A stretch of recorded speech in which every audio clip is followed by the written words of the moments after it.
बैसाख की चौथ की कहानी सुनते हैं। एक गांव में सेठ सेठानी रहते थे। उनको एक बेटा और उसकी बहू थी। बहू बर्तन मांजकर पानी डालने नीचे जाती तो अड़ोस पड़ोस की औरतें पूछती कि आज खाने में क्या खाया, तो वह कहती बासी कुसी तरबासी। एक दिन जब वह बर्तन मांजकर पानी फेंकने गई तो रोजाना की तरह औरतों ने पूछा कि आज क्या खाया, तो फिर उसने यही जवाब दिया कि बासी कुसी तरबासी। उस दिन सेठ के बेटे ने नीचे उतरते हुए उसकी बात सुन ली और मन में सोचने लगा कि अभी तो यह ताज़ा भोजन करके आई है, फिर इसने दूसरों को बासी कुसी क्यों बताया। दूसरे दिन उसने माँ से कहकर खीर खांड का भोजन बनवाया। माँ बेटा बहू ने तीनों ने बड़ी प्रसन्नता से भोजन किया।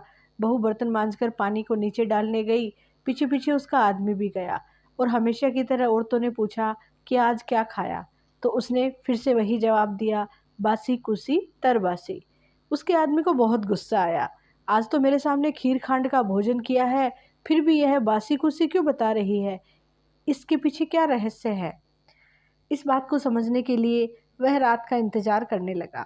जब रात हुई, बहू कमरे में आई तो उसने आदमी ने पूछा कि आज तूने खीर खांड का भोजन किया था, फिर भी औरतों को बासी कुसी क्यों बताया। तब बहू मुस्कुराकर बोली कि आपके दादा परदादाओं की कमाई है तो बासी कुसी हुई ना। यह सुनकर उसने परदेश जाने की सोच ली और सुबह उठकर माँ से बोला कि माँ, मैं कमाने के लिए परदेश जाऊंगा। माँ ने कहा कि अपने पास तो बहुत धन है, तुझे परदेश जाने की क्या ज़रूरत है। लेकिन बेटे की जिद के आगे माँ ने परदेश जाने की स्वीकृति दे दी। वह कमाने के लिए परदेश चला गया। वहाँ उसे एक सेठ के यहाँ नौकरी मिल गई।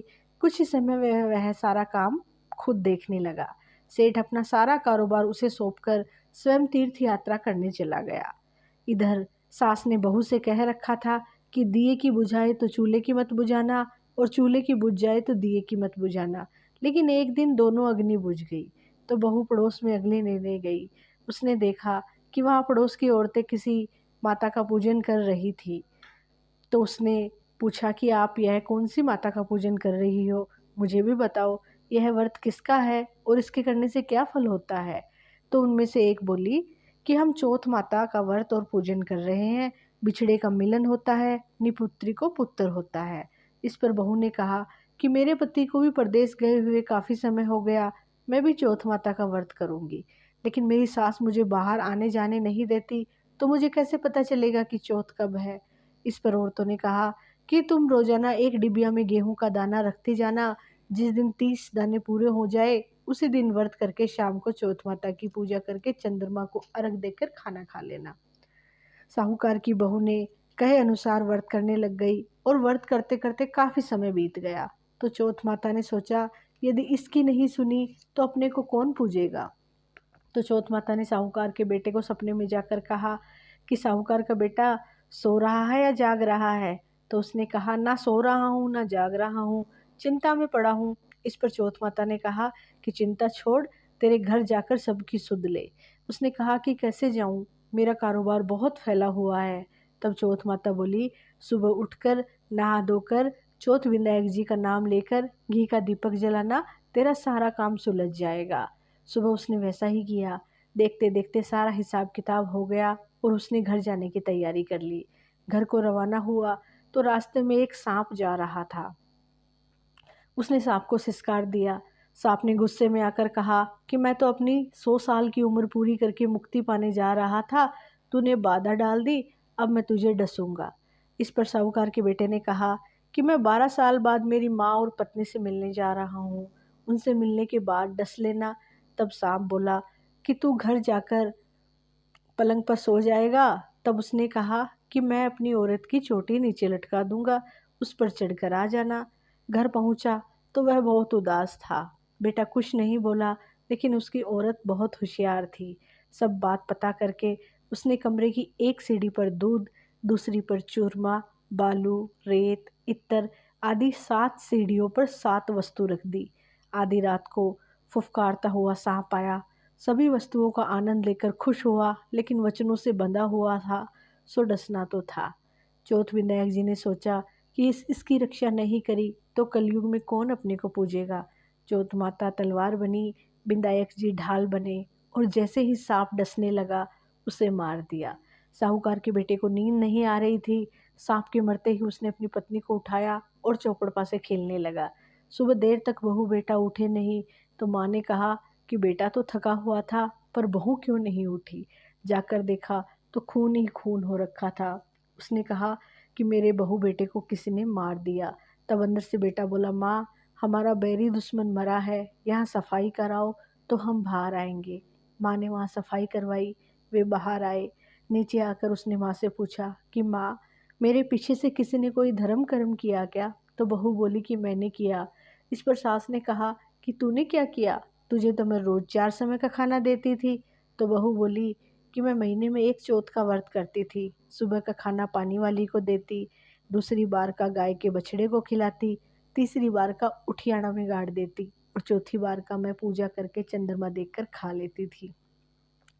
मैंने पूजा के लिए बनिया की दुकान से घी गुड़ मंगाया था, उसका जाकर हिसाब कर देना। सास ने पानी वाली से पूछा तो उसने कहा कि महीने में एक दिन मुझे रोटी देती थी। बछड़े से पूछा तो उसके मुंह से फेफ के फूल गिरने लगे। उठियाना खोदा तो रोटी के सोने के चक्कर निकले। बनिया से पूछा तो उसने भी कहा कि महीने में एक बार मेरे से घी और गुड़ मंगवाती थी। फिर बहू ने कहा कि अब मुझे वैसाख की चौथ का उद्यापन करना है। सास बहू ने चौथ माता का व्रत व उद्यापन धूमधाम से किया और आराम से जीवन बिताया। हे चौथ माता, उस पर प्रसन्न हुई वैसी सब पर प्रसन्न होना और सभी की मनोकामना पूरी करना, अमर सुहाग देना। इसके बाद एक गणेश जी की कहानी सुनते हैं, वो सुनते हैं। एक माँ बेटी थी। वे रोज सूरज भगवान, विनायक जी और पथवारी माता तुलसी बड़ देवता की पूजा करती थी, फिर भोजन करती थी। ऐसा करते बहुत साल बीत गए। एक दिन बेटी को देखने वाले आए। बुढ़िया ने कहा कि मेरी बेटी के बहुत नियम है, जो निभाएगा उसी को बेटी दूंगी। लड़के वाले ने कहा कि तुम्हारी बेटी के क्या नियम है। बुढ़िया ने सब बता दिया। लड़के वाले बोले कि हम उसके नियम निभा लेंगे। शादी हो गई, बेटी ससुराल आ गई। 4-6 महीने नियम चलता रहा। एक दिन उनके घर में झगड़ा हो गया। सासू जिठानियाँ कहने लगी कि ये बाद में आकर भी देव देव करती है और सारा काम हम ही क्यों करें। दूसरे दिन सवेरे छोटी बहू उठी, स्नान ध्यान से निर्वत होकर पूजा करने के लिए निकली। सासू जिठानी कहने लगी कि कहाँ चली बहू रानी, कल इतना झगड़ा हुआ था, देखा नहीं का। घर के काम धंधे में ध्यान दो। बहू ने चौपड़ा रख दिया और महल में जाकर सो गई। भूखी प्यासी 2-3 दिन तक सोती रही। भगवान सपने में आए। बहू सोती है या जागती है। बहू बोली कि चिंता में हूँ। भगवान बोले तेरी चिंता मिट जाएगी, उठ जा। खाना क्यों नहीं खाती। बहू बोली कैसे खाऊं, सासू बाहर जाने नहीं देती, पूजा हो नहीं सकती। तो भगवान बोले घर में ही देवता है। बहू उठी, कमरा खोला, अलमारी खोली, देखती है विनायक जी खेजड़ी के झाड़ के नीचे बैठे हैं। पथवारी दही दूधों में हिंडोले ले रही है। 7 घोड़े के रथ पर सूरज भगवान चमक रहे हैं। तुलसी माता हरी भरी बैठी है। बड़ देवता, पथवारी, पीपल देवता सारे ही हैं। वो नीचे गई, जल का कलश व पूजा का थाल लाई, पूजा करी, कहानी कही, हुकारा भगवान ने दे दिया। नीचे आके जिमने बैठ गई। देवरानी जेठानी कहने लगी, रूठी रानी कौन मनावे, टुक टुक करती आप ही आवे। कहाँ गए तेरे नियत धर्म। बहू बोली सब कुछ कर लिया मैंने, आप सब चलो मैं आपको भी दिखाती हूँ। आगे आगे बहू, पीछे सारे जने। कमरा खोल के अलमारी खोली तो देखा वहाँ 33 करोड़ देवी देवता विराजमान है।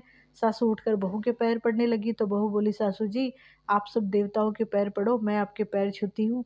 हे भगवान, बहू को दर्शन दिए वैसे सबको देना। विनायक जी महाराज की जय हो। कहानी कहने वाले, हुकारा भरने वाले सबको मंगल करना।